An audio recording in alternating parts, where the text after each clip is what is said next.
Sam, I've got a little note here that I need to ask you about this Go because you're going on. to relate to this one for sure. And people really do struggle.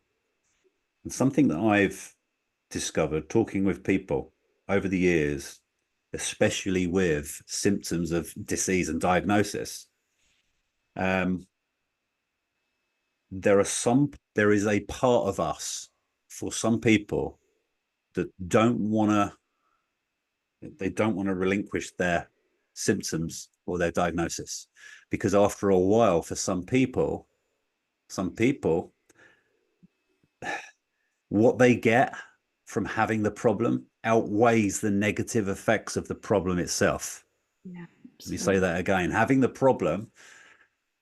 problem can outweigh in a positive way the negative effects of the diagnosis and the symptoms. So, in other words, something in psychology we call secondary gain.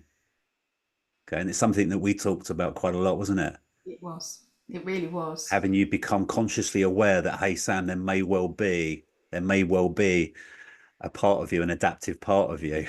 Maybe our shadow, we used to call it, right? Yeah. The work that we do is our shadow self, Yeah. the adaptive self, that even though it's really uncomfortable, even though it's horrible, even though it's painful, even though my life is kind of like drifting away, it's very difficult to give up this. Can you speak a little bit to that? It was a real. We spoke about this at length. I think because it took quite. It was a real hard pill for me to swallow this one because even though in reality I didn't want to be ill, I didn't want to be useless. Um,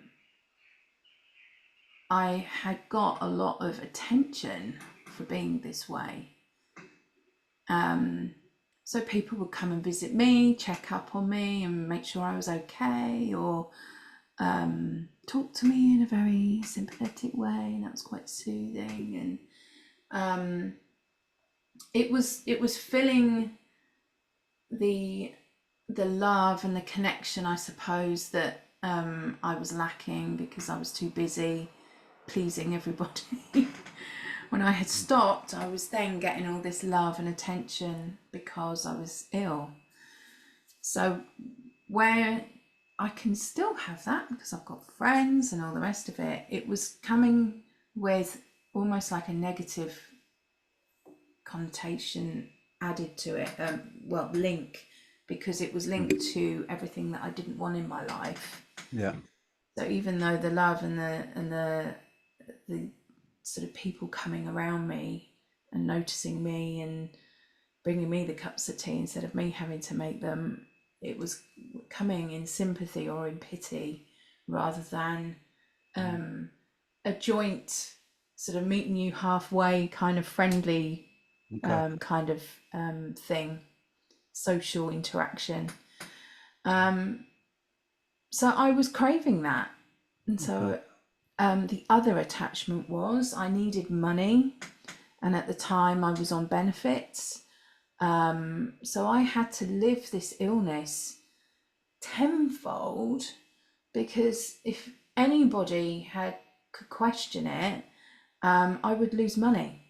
That was the other big significant thing. So it was friend connection, social, which is really important to me. Yeah.